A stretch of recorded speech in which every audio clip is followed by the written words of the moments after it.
Salut tout le monde, avant de commencer la vidéo, je vous invite à vous abonner à la chaîne si vous l'êtes pas déjà. Lâchez un gros pouce bleu sur la vidéo pour montrer que vous soutenez la chaîne. Et pour toutes celles et ceux parmi vous qui souhaiteraient aider davantage la chaîne et me permettre de la faire évoluer, de rejoindre le Utip en description de la vidéo. Ceci étant dit les amis, bonne vidéo à tous.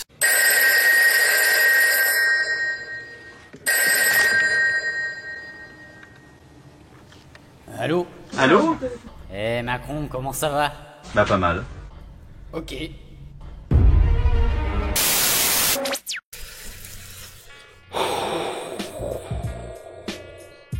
Putain, il s'en passe des choses dans Walking Dead les amis, il s'en passe des choses. Salut à tous et à toutes les amis, comment allez-vous? Bienvenue sur la chaîne de Sam Movie Show. Aujourd'hui on se retrouve pour la vidéo Breaking News partie 4 sur Walking Dead. Alors vous allez voir qu'il y a pas mal de choses, notamment des choses qui tournent énormément autour du spin-off centré sur Daryl et Carol. On va voir un petit peu tout ça ensemble et on va commencer bien évidemment par des choses un peu plus soft parce que vous allez voir que dans la partie centrée sur le spin-off, il y a des trucs assez dingues quand même qui se passent, hein.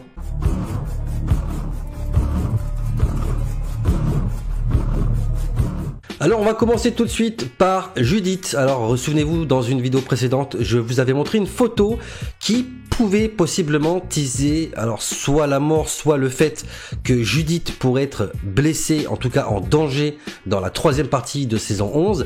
Cette photo avait fait un petit peu de débat parce que c'est vrai que cette personne que tient Daryl dans ses mains, on ne savait pas trop qui c'était. Moi je pensais à Judith ou à Lydia parce que c'est vrai que par rapport à la taille du personnage, beaucoup pensaient que la fille que tenait Daryl dans ses mains était trop grande pour être Judith. Et puis on a eu une nouvelle photo qui est donc arrivée, qui montre un costume porté par Judith au cours de la troisième partie de la saison 11, qui malheureusement confirme bel et bien que c'est bien Judith que Daryl tient dans ses bras. Alors voilà, je voulais faire une petite parenthèse juste pour revenir là-dessus, ça me semblait être intéressant, car je vous avais également évoqué le fait que si j'avais plus de news, je reviendrai là-dessus, et c'est maintenant chose faite. Donc effectivement, c'est bien Judith que Daryl tient dans ses mains. Alors j'espère bien évidemment, et je ne pense pas que le personnage mourra au cours de cette saison 11, surtout avec les infos qu'on a pour l'instant concernant la mort des personnages pour la troisième partie de saison C. Judith n'en fait clairement pas partie, et puis honnêtement, voilà, je les vois pas faire mourir Judith en sachant que voilà, il y a le côté retour de Rick, etc. Et que forcément, pour que ça ait beaucoup d'impact, il faut que lui puisse retrouver les siens. Et je pense que voilà, hein, avec la mort de sa mère déjà Judith, puis celle de son frère Carl, ça commence à faire beaucoup, donc je pense pas qu'ils iront jusqu'à faire mourir Judith, en tout cas dans cette partie C. Mais reste à voir le pourquoi du comment elle se retrouve dans cette situation dans les bras de Daryl. Et j'ai hâte bien évidemment pour cela de voir la troisième partie qui sortira, j'imagine, pour octobre ou novembre. On passe maintenant à la deuxième news.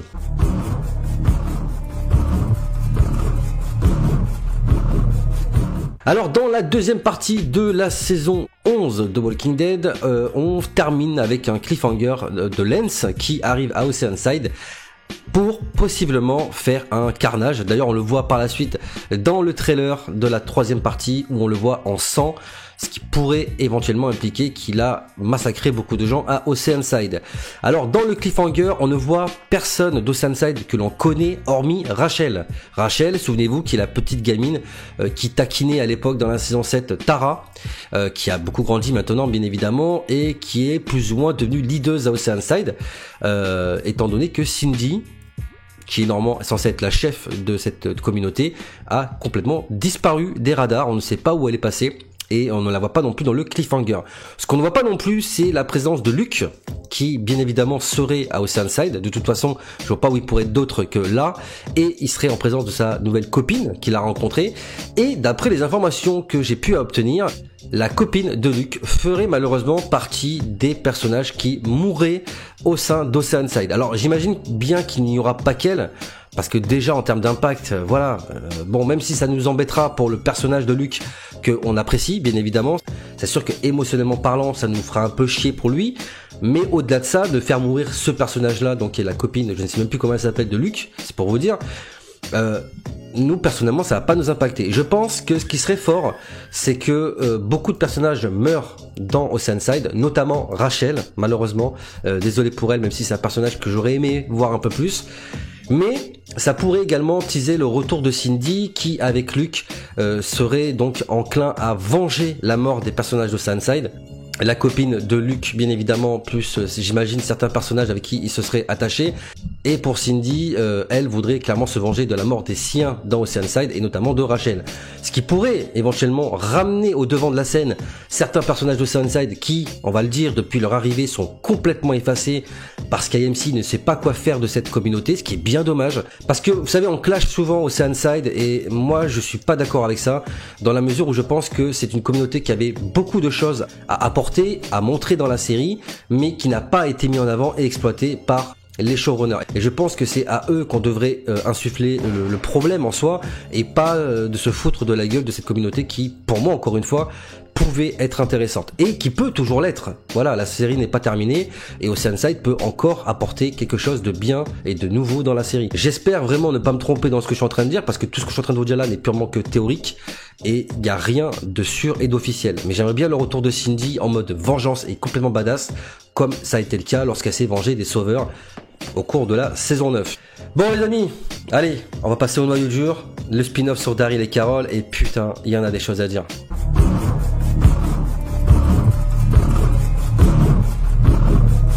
Et on commence tout de suite par cette annonce, donc Angela Kang qui démissionne. Alors d'après ce que j'ai compris, elle ne démissionne pas complètement de la série, elle démissionne juste de son rôle de showrunner pour le spin-off centré sur Daryl et Carol. Elle sera remplacée donc par un certain David Zabel à qui l'on doit une filmographie de films plutôt...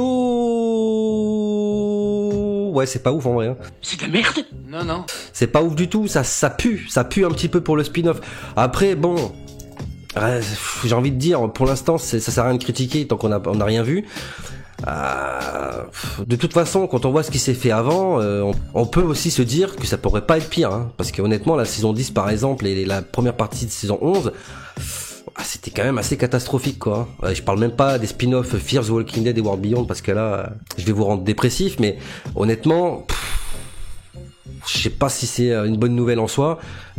Franchement, j'attends de voir. Je ne sais pas qui est cette personne. J'ai pas vu ces films. Mais honnêtement, sans être méchant, ça donne pas envie de les voir. Mais bon, ça c'est un avis personnel. Et honnêtement, j'ai hâte de voir. Hein. On verra bien. De toute façon, le spin-off, vu comment il part, moi je serais eux, je l'aurais annulé. Hein. Allez, on passe à la prochaine news.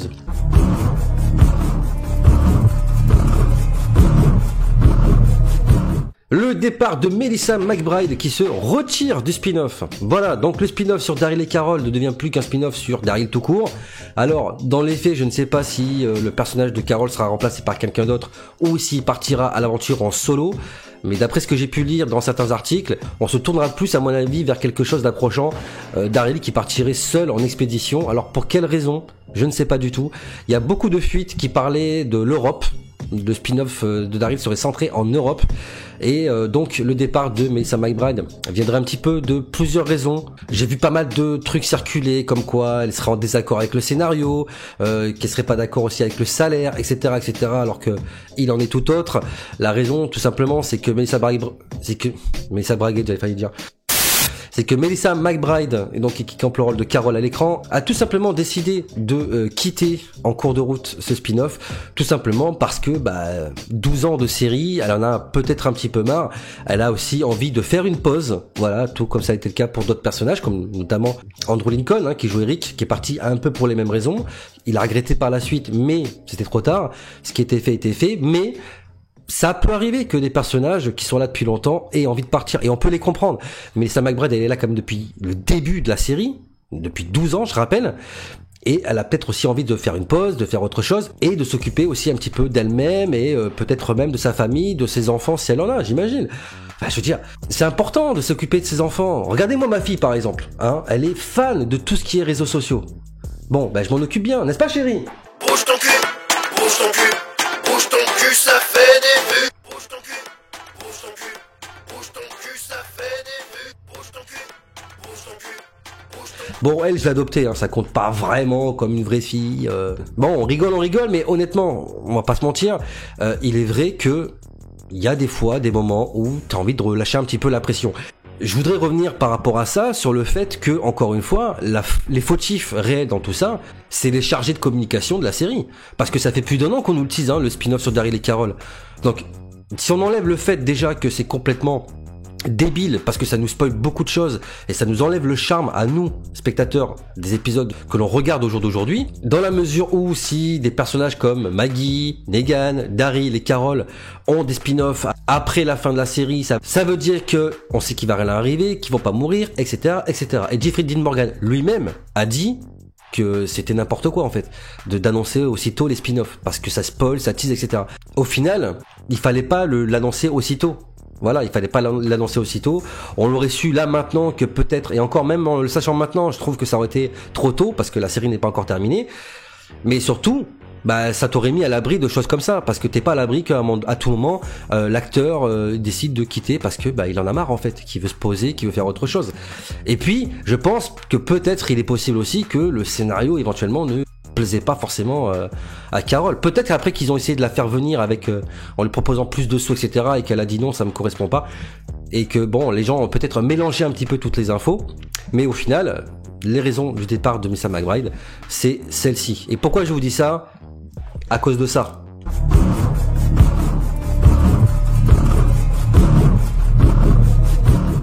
Et oui les amis, aussi étrange que ça puisse paraître, Norman Reedus qui joue le rôle de Daryl Dixon, qui est littéralement le chouchou des fans, on va dire les choses clairement, c'est le personnage préféré des fans bien avant Negan et même Rick, vu qu'il n'est plus là maintenant.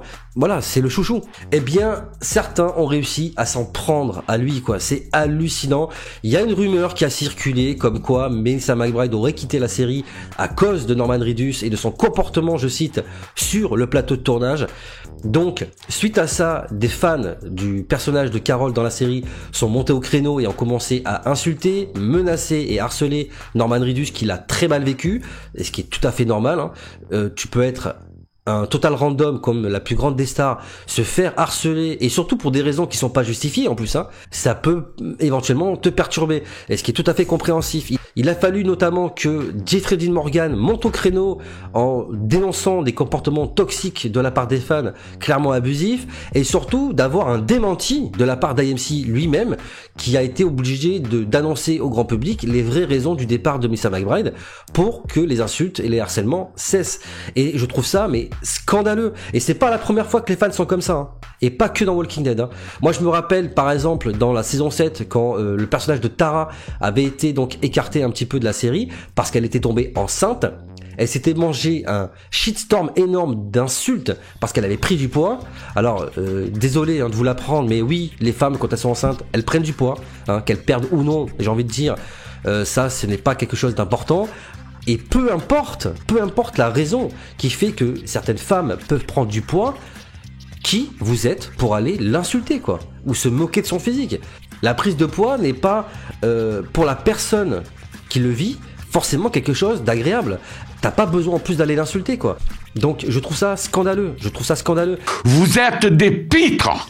Mais il y a aussi l'actrice dans Game of Thrones qui jouait le personnage de Cersei, qui pareil, se faisait insulter parce que dans la série, son personnage était quelqu'un d'odieux. Mais c'est un personnage. Allô, c'est un personnage. Il y a des gens qui n'arrivent pas à dissocier l'acteur et le rôle qu'il joue dans un film, dans une série. C'est deux choses différentes, il faut arrêter. Il y a des gens qui sont vraiment déconnectés de la réalité.